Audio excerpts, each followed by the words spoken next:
Good morning. Welcome. I'm Paul Weinberger, Vice President of Congressional and Public Affairs. This is MCC's quarterly town hall, and we're making a bit of history today. This is our first live YouTube event. We hope to be doing this in the future. You may know, if you've attended these before, that we do these quarterly after each of our board meetings. It's a chance for us to talk about what the board is interested in and what we're doing, and also to hear from you, to hear your questions and your feedback. And we decided we wanted to open this up, so not just those in the DC area, but anyone watching around the world can tune in and ask us questions. Today, we'll be hearing from our panel about our new investment in Benin in the energy sector, and we'll also be hearing about MCC's work in Power Africa. And we want to hear from you as well. We've already gotten some questions via Twitter using the hashtag MCC Town Hall, and through our email, events@mcc.gov. You can also use the comment section on the YouTube page. Please, as we go forward, write, tweet, post, send us your questions, send us your comments live, and we'll respond to them as we can. We do have a few people here in person, and you can use the note cards provided and send them to our colleague Lee Stapleton in the back, and she'll take them and read them out during the Q&A. Thank you. And with that, I'll get started. I want to talk first of all about the board meeting we had yesterday.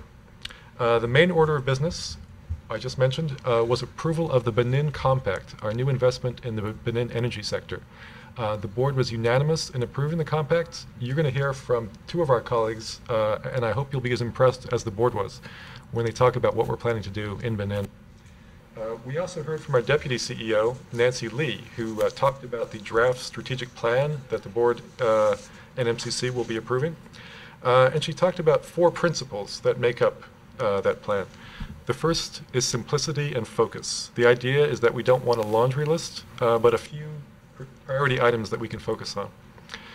The second principle in the strategic plan is the idea that we want to preserve what works best in MCC's model, and at the same time look for ways to maximize our impact and scale. Thirdly, as we devise this plan, we want to emphasize how we work and not so much where or what. We already have processes in place for deciding the where, that's our country selection system. And we also have our constraints to growth analysis, which helps determine what sectors we work in. So we want to focus on, again, the how we work.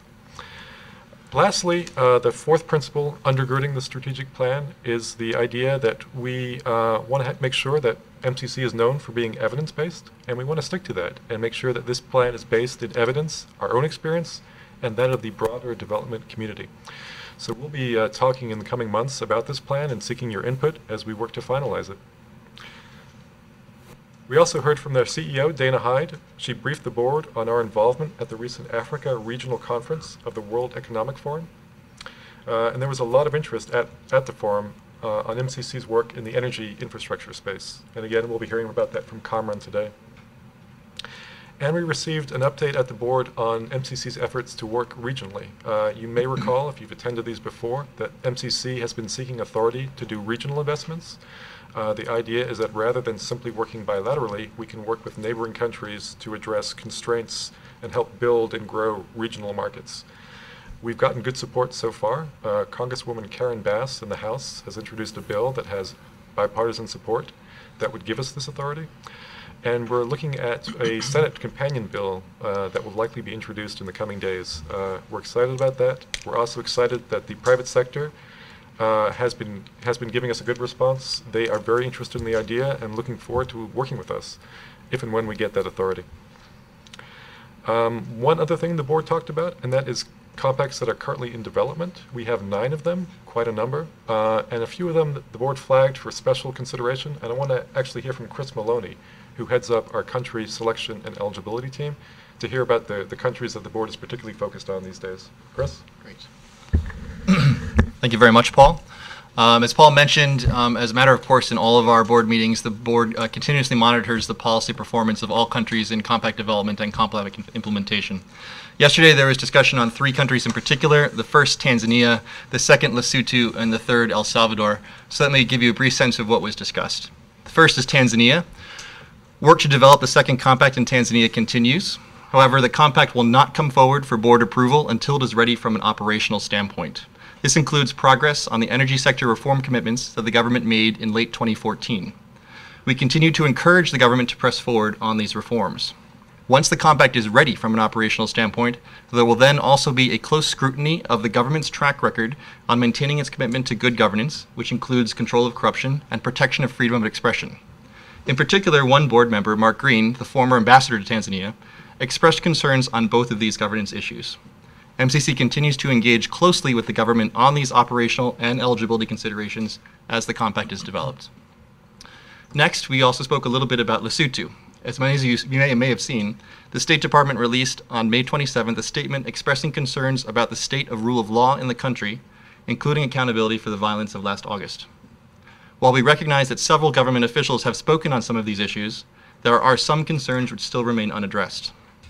We too share these concerns at MCC and have communicated as such directly to the government of Lesotho, and we continue to closely follow how the situation in the country evolves.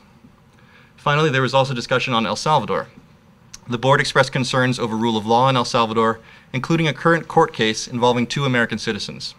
Both our ambassador and MCC have raised the case with the Salvadoran government, emphasizing the importance of a just and speedy resolution of the matter in accordance with Salvadoran law. MCC expects all of its partners to uphold their commitment to good governance and the rule of law. With that, let me turn it back to Paul. Thank you, Chris. And with that, I'd like to introduce the panel. Today we'll be hearing from Kamran Khan. Kamran will be talking about MCC's role in Power Africa and our recent and first ever trade and investment mission. Kamran is the Vice President for Compact Operations. He oversees MCC's $9 billion Compact portfolio. He comes to us from the World Bank Group. He worked in Singapore. He worked at USAID, and he also worked as an investment banker at JP Morgan Chase. We'll also hear from 2 members of the Benin country team about the Benin Compact. Chris Broughton worked at Peace Corps, USAID, State Department, National Security Council. He's something of a government lifer, and we're happy to have him here at MCC. And Ellen Moran brings a wealth of background in project finance and energy sector policy reform. With that, I'll turn it over to the panel. Carmen? Thank you, Paul. You all probably know very well that MCC has a very unique approach for selecting our country partners, excuse me, and then sorting out which sectors in those countries we will focus on. This is our constraints analysis that Paul alluded to.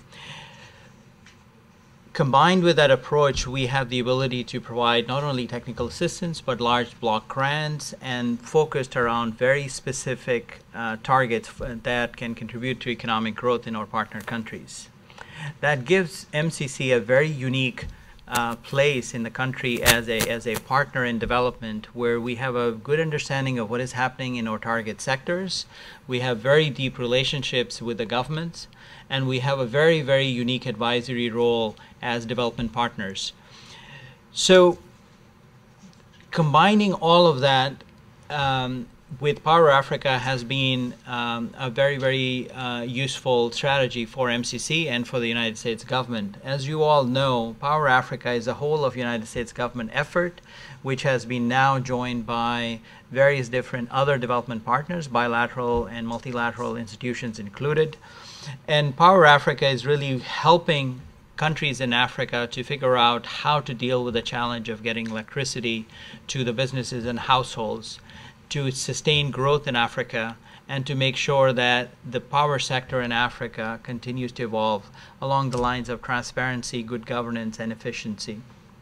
So Power Africa's approach has been to bring not only good technical know-how, but also investment from the private sector, and certainly a focus on getting U.S. investors to look for opportunities in Africa in the power sector.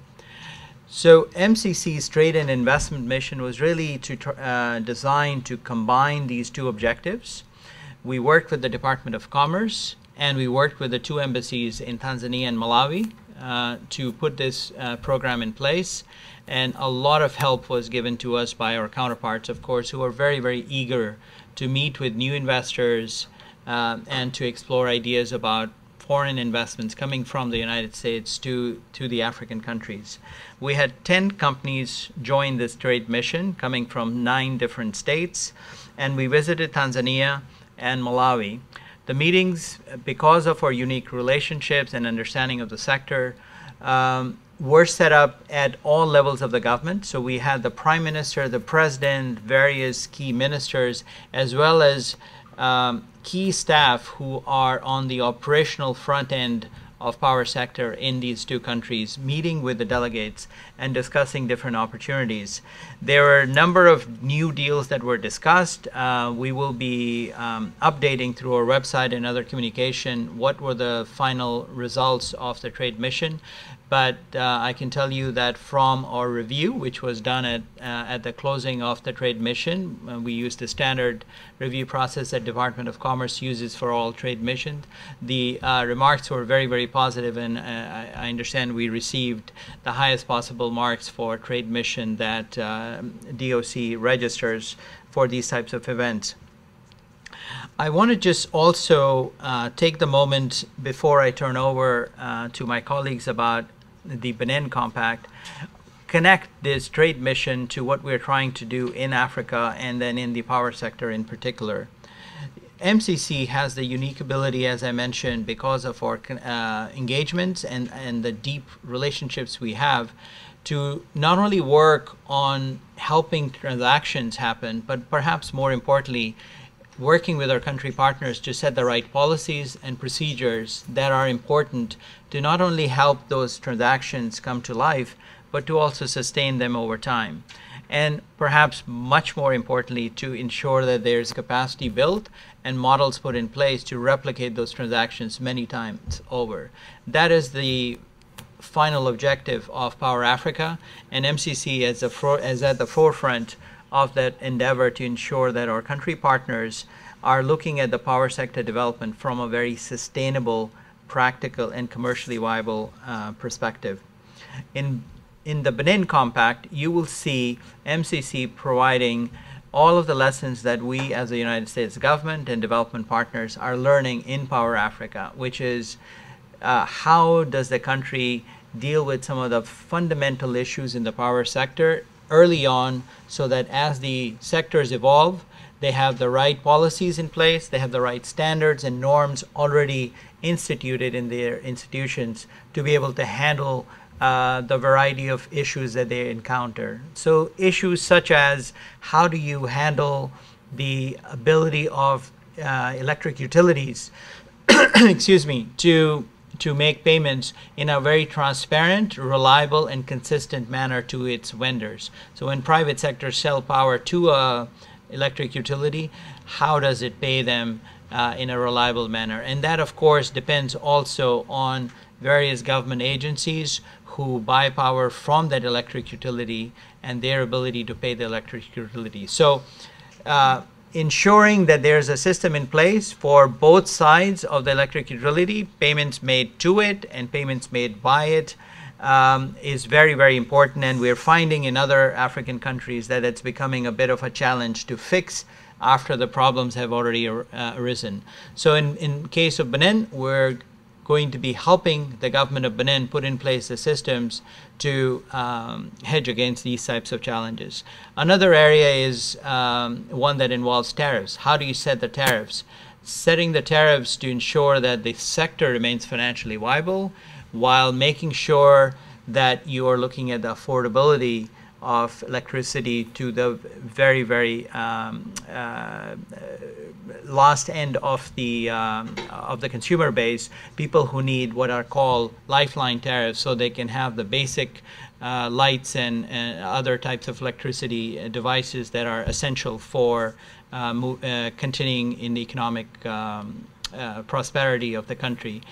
Third area is about setting the right type of regulators. So having the regulator established early on in the sector saves the government a lot of problems later on, because the rules of the game are set up at a very, very early stage, and as the sector evolves, it's easier for the government to make adjustments, particularly as it deals with the private sector and engages in public-private partnership transactions.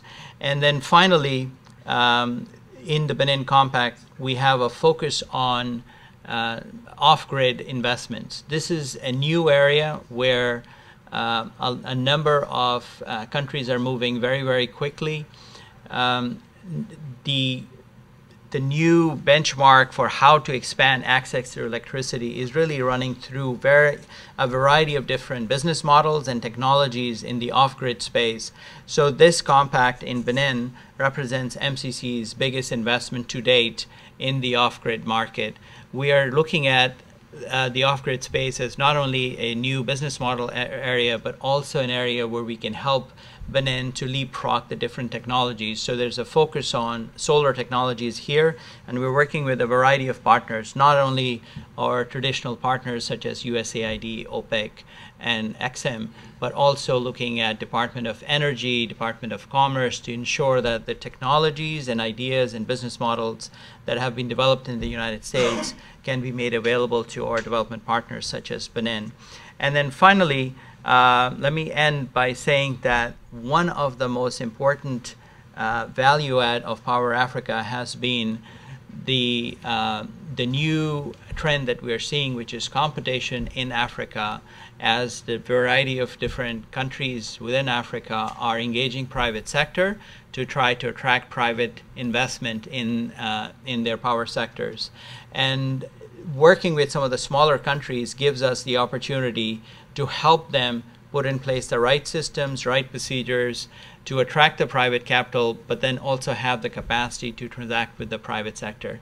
So in this compact, MCC is not only going to help Benin with the policies and institutional strengthening, excuse me, we are also making some funds available for the government to prepare some bankable public-private partnership projects, and also to help them transact with the private sector on some of the deals which may be coming through in Benin in the coming years. So all of this connects back to our engagement through the trade mission, our engagement with our partners in Power Africa, and of course the expansion of MCC's engagement with the private sector here in the United States and elsewhere.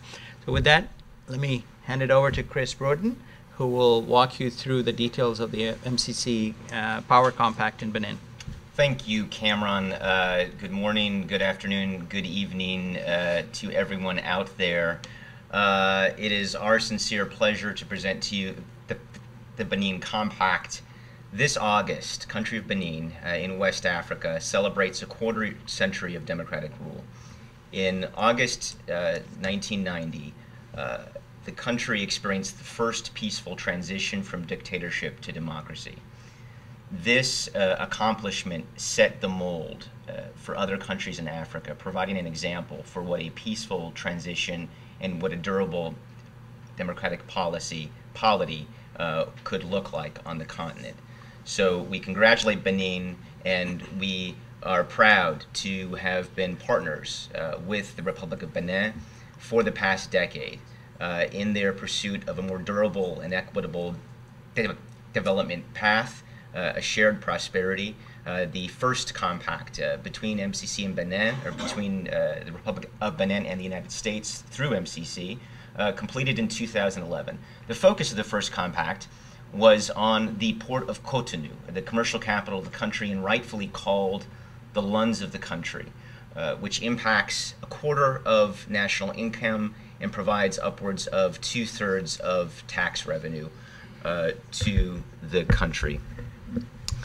The first compact also focused on access to land, access to justice, and access to finance for the poor in Benin. As we pivot to the second compact, we tackle a binding constraint to economic growth in Benin, which is the electric power sector. As in other low-income countries across the continent, access to electricity is an urban luxury. Only 1 out of every 3 people in Benin have electricity.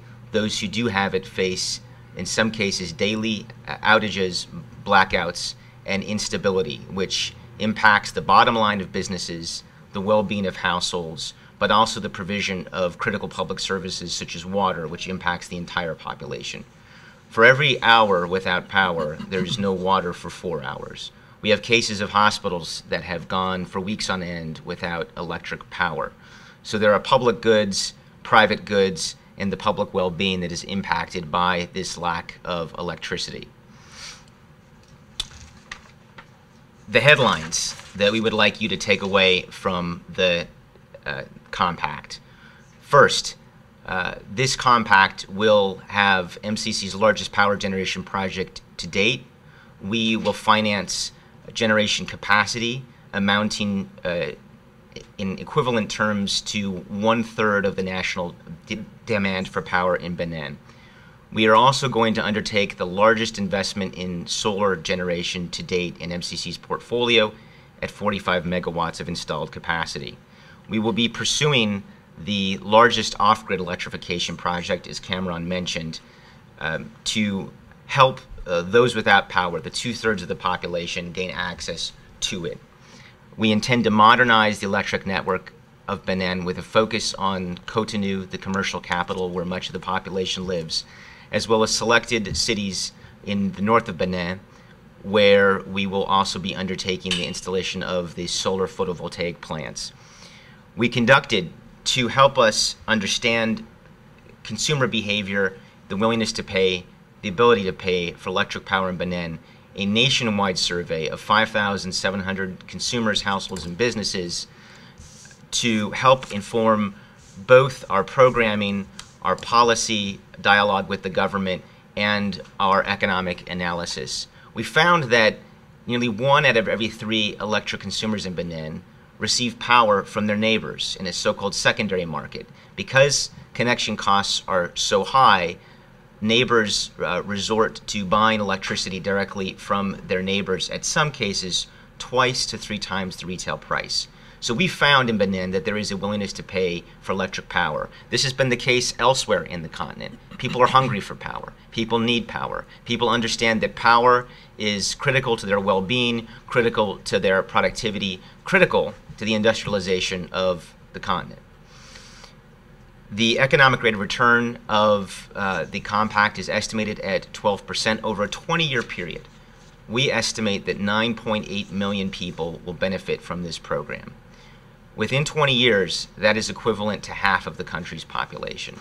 So this compact, this investment, will have a strategic nationwide impact in Benin, and we are proud to be the partner of Benin in its development path and in its pursuit of a more sustainable power sector.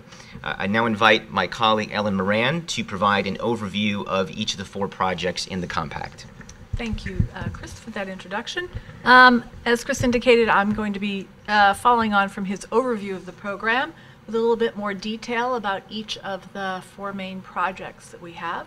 The first of these is the Policy Reform and Institutional Strengthening Project, which represents $41 million.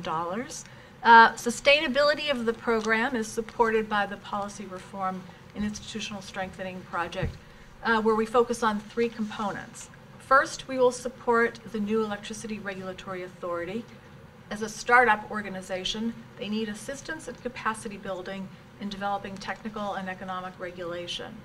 We have included as a condition of the compact that Benin move towards cost-reflective tariffs, so we will fund tariff studies and formulation of a tariff policy and plan. The studies will quantify the cost of electricity and aid in the design of tariffs, both the level necessary to achieve full cost recovery over a reasonable period of time and the structure of tariffs to ensure equity between customer classes.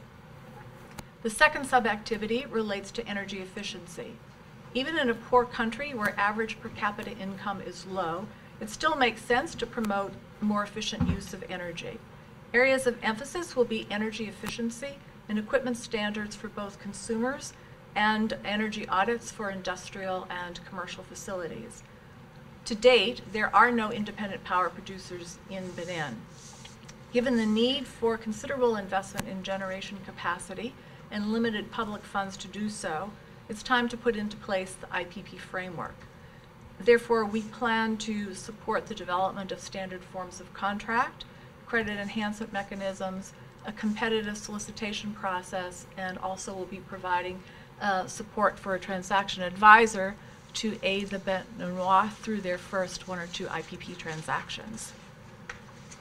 Under the utility strengthening component, we will be working with SB2, the national distribution company, on areas of governance, management, and business processes.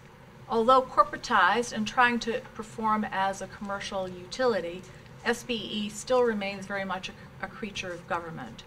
In order to remove political interference from the day-to-day management, we will support them in putting into place a performance contract between the state and the utility, putting into place a more professional board of directors, and seeking a competitively recruited Director General of the utility. While cost-reflective tariffs will greatly improve the bottom line of SB2, there are other measures that will also help contribute towards financial improvement and their viability. First of all, as Cameron has suggested, an arrears plan with the government to ensure that the government, as utility consumer, pays its bills, and cleaning up the accounts and more effective use of the existing financial management system. In examining SBEE's physical infrastructure, it is quite obvious that maintenance has been neglected. Therefore, MCC will fund a rollout of a maintenance management system, acquisition of spare parts, as well as training and capacity building for the staff. The third activity under this project is a communications component, which is intended to garner public support for the program through communication, information, and public education to inform consumers about coming policy and tariff changes, and also to inform them about the benefits of energy efficiency. With respect to the next component, electricity generation, this represents an investment of $136 million, the largest portion of which is the 45 megawatts in solar photovoltaics that Chris has mentioned. In addition, we're going to be assisting with the rehabilitation of 32 megawatts of thermal generation units to complement the investment in solar, as well as the rehabilitation and expansion of an existing microhydro project. Moving on from the generation project to distribution, we are going to be focusing on 3 activities. The total amount of investment here is budgeted at $110 million. The first is grid strengthening in communities in the north where the solar PVs will be installed in order to facilitate their connection to the grid and to serve growing electricity demand in these regional agricultural market centers. The grid will also be reinforced in Porto Novo, the administrative capital of Benin. About 65% of our proposed investment in distribution will go towards strengthening the network in Cotonou, the commercial capital of the country, where 80% of the load occurs. These investments, including lines, substations, transformers, etc., are designed to accommodate growing demand as well as to improve reliability and reduce outages. The last major component of the distribution project is installation of a national dispatch center and SCADA system. Currently, SBEE relies on phone calls to pass along messages to plant operators to notify them when it's time to turn on and off their units and to isolate outages. Obviously, in today's environment, there are much more technologically advanced ways of communication, and the need for a SCADA system is particularly important with the introduction of intermittent sources of supply, such as solar and other forms of renewable energy. Lastly, the off-grid project, which Cameron has mentioned, at $46 million, this will be our largest investment in off-grid. The projects that have been described thus far benefit those who do currently have access to electricity.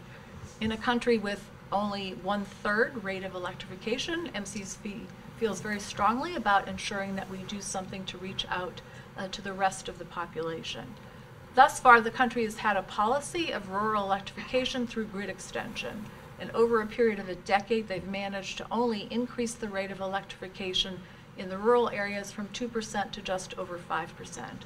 And we feel that there is a faster way of bringing access to other people. And that is through a more bottom-up approach, a community and private sector-led approach to development. We will be helping to put into place the guidelines to allow that to happen.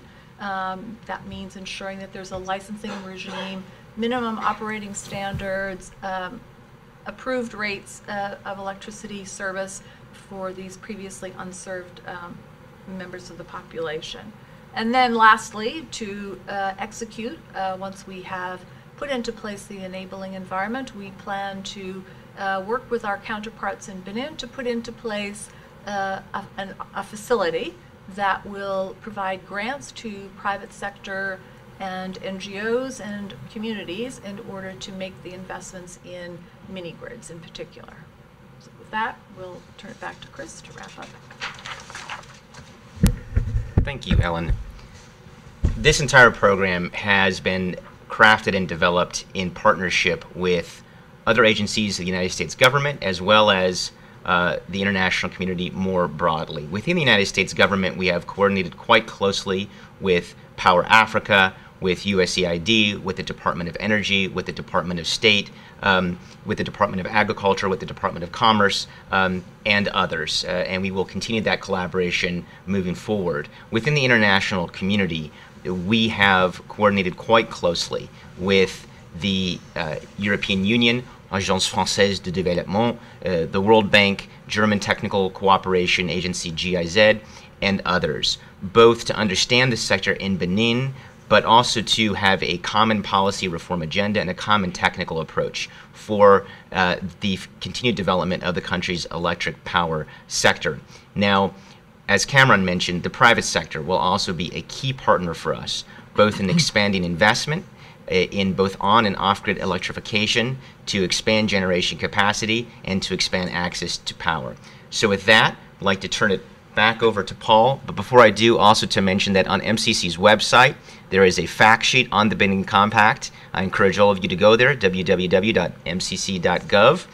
where you can find more information on the compact. Paul, over to you. Chris, thank you. I always appreciate it when someone puts in a plug for the website. I want to thank the panel, Carmen, Chris, Ellen, for the great presentations. You've given us a lot to think about, and now I want to give our viewers a chance to weigh in. As I mentioned, you have 3 ways of contacting us.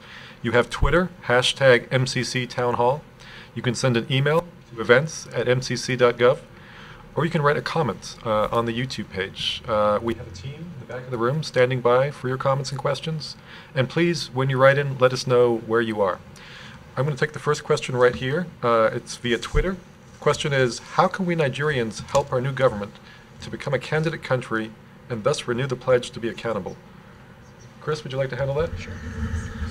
It's a very good question.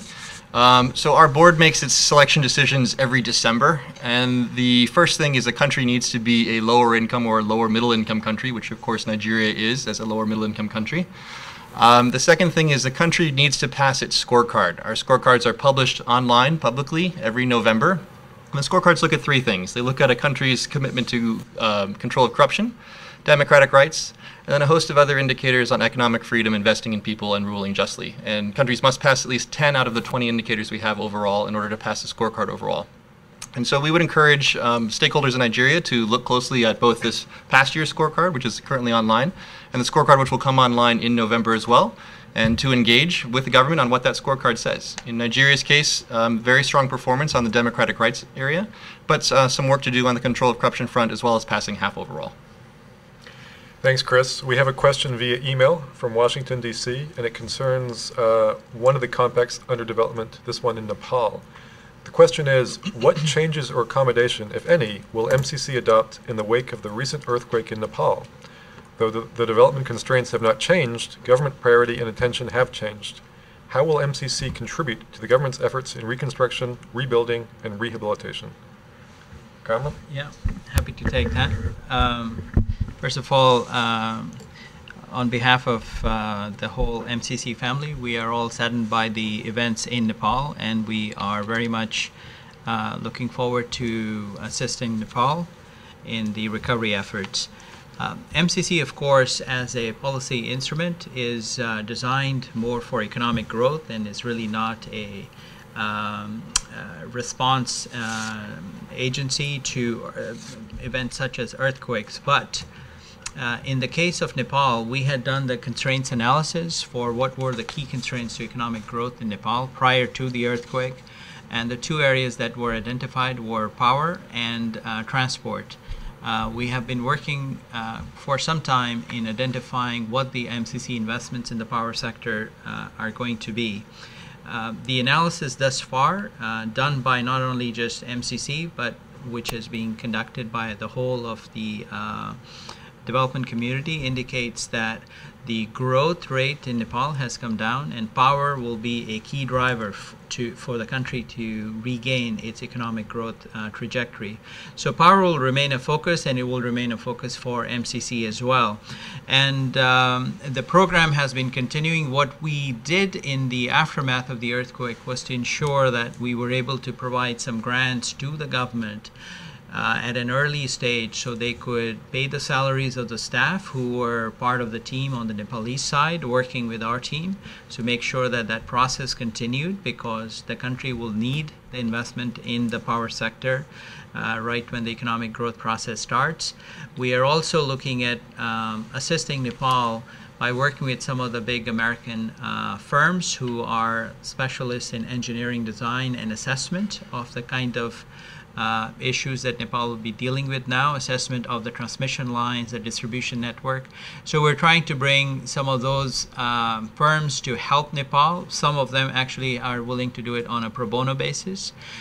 So we're engaged in that process. And then third, the scope of what we will do, or what we would have done in Nepal, is unlikely to change, but we will certainly, given what has happened, look at adding some additional elements to the compact, things that may look like rehabilitation of perhaps transmission lines and maintenance of the distribution network on the power side. So we're looking at very short-term things. What can we do in terms of our grants to help the government to make sure that they're able to continue the process of developing the MCC compact? Two, what can we do working with our partners to bring help to Nepal as they engage in doing deeper assessments of the sector, both the transport, but perhaps much more so on the power side? And then third, what can we do to reassess our compact scope, and what additional things can we include in it, which we may not have thought about prior to the earthquake? Thanks, Carmen. At this point, I'm going to ask the team in the back to open the virtual mailbag and read off some questions for us. Lee? Thanks, Paul. We do have a good question from here in the audience. Who in Congress has been a lead voice of the lead voices of support of the MCC? Yeah, great question. How much time do you have? We have a number of them. Certainly, I mentioned Karen Bass, who introduced legislation that would give us authority to work regionally. She's been a great champion. Actually, Chairman Royce, the chairman of the House Foreign Affairs Committee, also a great friend of MCC. Kay Granger, who chairs our Appropriations Subcommittee. She's the woman who writes our checks every year, so I have to say nice things about her. But in all honesty, she's been a great friend of MCC's. On the Senate side, we have Senator Chris Coons and Ben Cardin, Democrats. We have Republicans, Jeff Flake. We have Johnny Isaacson, who's been wonderful.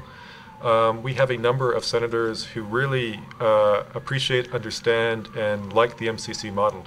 In fact, just yesterday, in case you were watching, Gail Smith had her confirmation hearing to be confirmed to head up USAID, and there were a few questions about MCC and what a great model it is, and we're always happy to see that and to have that support from the Hill.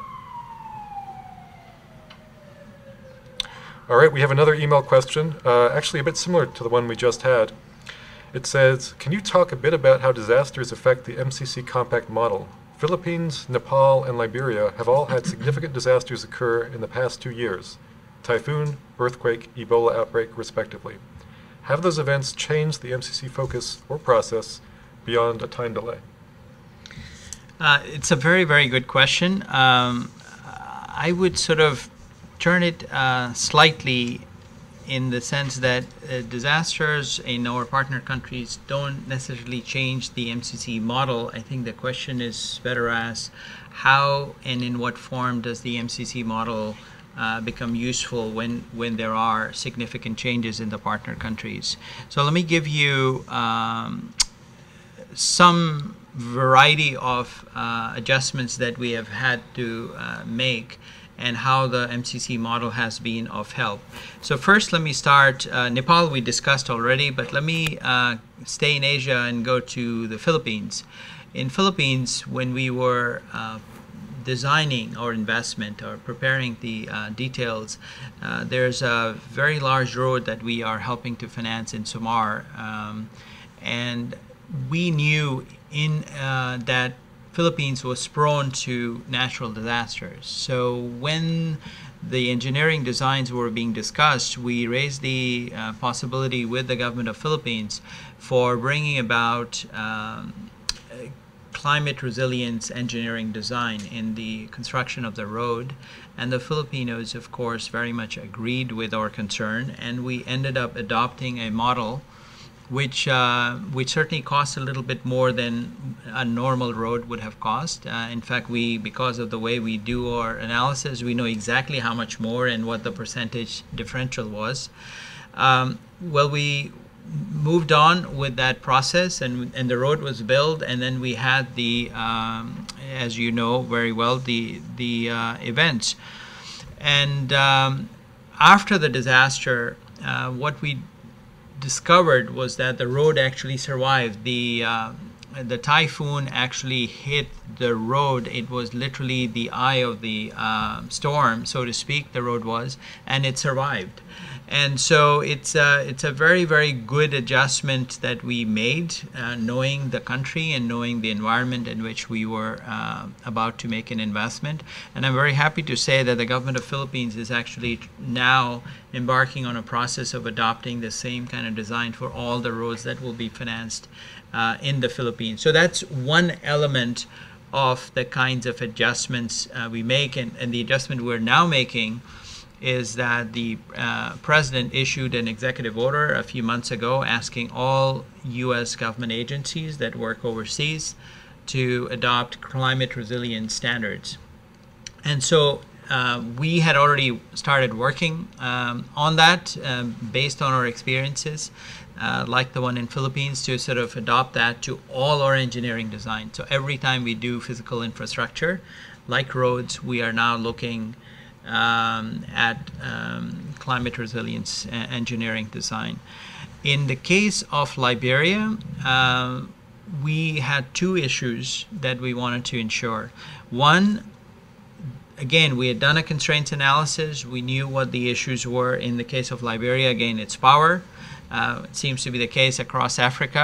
Highest priority for economic growth tends to be power. So we will stay engaged in power, but what we wanted to also do was to give support to the government of Liberia during the time of the Ebola crisis. So again, we used our grants to help the government pay for salaries and to ensure that the preparation process was sustained during the crisis. And our teams were working through Skype and phone calls and emails to ensure that the process did not come to a halt, because we knew that as soon as the Ebola crisis was over and economic recovery started, Liberia was going to need the investment in the power sector. And I'm very happy to say that the process has indeed continued, and we will be bringing we hope to bring a new compact for Liberia to our board for consideration this year.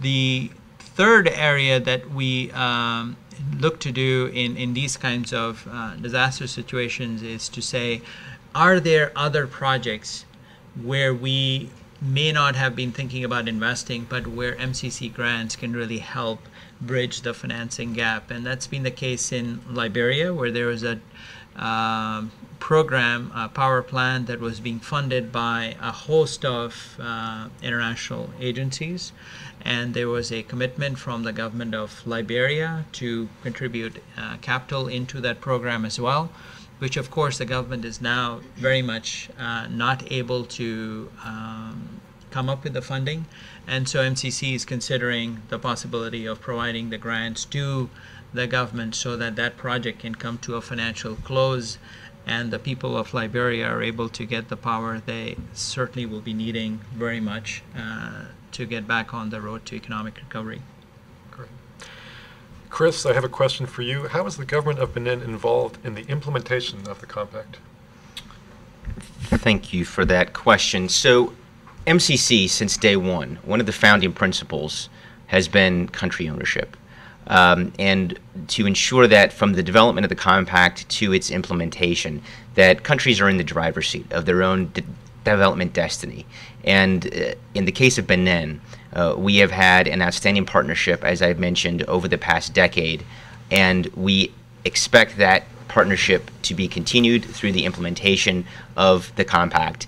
The government of Benin will be responsible for overall project oversight and administration, with the support from MCC and with the support of the private sector, which may help with certain oversight and business functions. And so it is a joint partnership, one shared between MCC and the government. And also to note something unique about our model, in which we have both country ownership, ensuring that countries are making and taking the responsible decisions needed for the allocation of major infrastructure works, and showing to their people that poor countries can deliver quality infrastructure projects, quality development programs on time and on budget. And this is something that I think is the hallmark of MCC, and something that I think that we're extraordinarily proud of, while at the same time having very strict accountability over U.S. taxpayer money, and ensuring that there is quality assurance, quality control, annual audits, and the kind of oversight that's needed to ensure that the people of the countries with whom we partner, including Benin, receive the full benefit of the largesse of the American people. Here's a question that I'm going to throw out to the whole panel. It's a question we actually get quite a bit at MCC in various ways. The question is, how does MCC ensure that the U.S. government funds in compacts are used appropriately and not mired in corruption? Don't want to take a stab at that? Okay, I'm happy to start, and others can jump in. I think it's a very, very important question. It's probably a very fundamental question in this day and age, when budgets are scarce and resources need to be targeted, and we all, as government servants, have to be sure that the funds that are being provided to developing countries are going to be used for the purposes for which they are targeted. MCC has a very unique approach, as we have discussed earlier. First, we ensure that we are investing money in the right place, in the right country, and in the right sector, the most high priority sector, and the countries that really are making progress towards helping themselves in the most demonstrable fashion. So that Chris described earlier, our selection process for how we select partners, and then once we have selected the partner, how we select the sectors where we are going to be. And then comes our operational model, and our operational model is quite unique. It's based on country ownership, so we make our country partners very much accountable for the commitments they make. We have shared plans. They are plans that the countries come up with, and they say, we want to invest in this project for this purpose, and we certainly support that as long as it fits our overall criteria for selection. And then the way the MCC funds flow is quite different from usual donor agencies. First of all, we ask the government to set up accountable agencies. We call them MCAs. These are government entities set up with a board, with executive directors, chairman. They usually have access to senior levels of the government. We have a whole set of terms of reference for how these entities are staffed. They must have the ability to not only understand financial issues, economic issues, engineering issues, but also environmental issues and social safeguard issues. So